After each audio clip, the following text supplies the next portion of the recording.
Hi అండి. అందరికీ నమస్కారం. అందరూ ఎలా ఉన్నారు? నేనైతే చాలా బాగున్నాను. ఈరోజైతే నేను మా చేలోకైతే వచ్చానండి. అదేనండి ఫాము. నాకు చేను, తోట అన్న ఆ పదాలంటే బాగా ఇష్టం అనమాట. ఫాము అనే కన్నా. సో, ఈరోజైతే ఇందులో గుమ్మడి పాదు అయితే వేశానండి.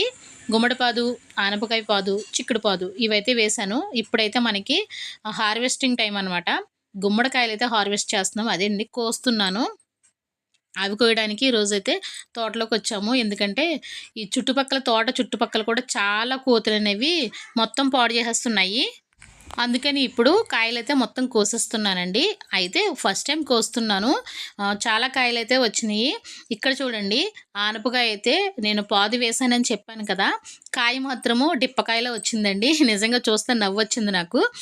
చాలా లేతగా ఉంది. కోసేసాను అయినా సరే. ఎందుకంటే ఒకటే ఉంది. దాన్ని కూడా కోతులు తీసుకెళ్ళిపోతాయని కోసేసాను.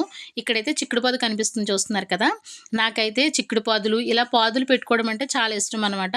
నేను డాబా మీద కూడా ఇలానే పెడతా ఉంటానండి. మా డాబా మీద కూడా ఒక చిక్కుడు పాదు పెట్టాను. అది కూడా కింద నుంచి పైకైతే పాకింది. అది కూడా మీకు చూపిస్తాను. ఈ గుమ్మడికాయలు చూస్తే మాత్రం నాకు చాలా చాలా సంతోషంగా అనిపించింది.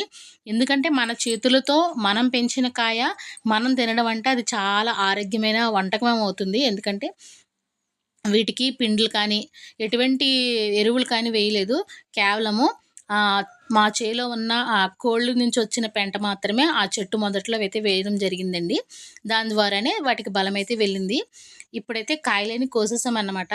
ఎన్ని కాయలొచ్చినాయో ఒకసారి చూడండి. గుమ్మడికాయలైతే ఇక్కడైతే చూడండి కాయ ఎలా తినేసిందో కోతైతే. అందుకని కోసేస్తున్నామండి. నెక్స్ట్ టైం కూడా మళ్ళీ కొయ్యాలి. చిన్న చిన్న పిందులైతే ఉన్నాయన్నమాట. ఇప్పుడు ఒక ఆనపకాయ, మిగతా ఏమో ఒక 6, 7 గుమ్మడికాయలైతే ఉన్నాయి. నాకైతే చాలా హ్యాపీగా అనిపిస్తుందండి. మరి మీకు చూసినప్పుడు ఏమనిపించిందో కామెంట్ సెక్షన్‌లో తప్పకుండా కామెంట్ చేయండి.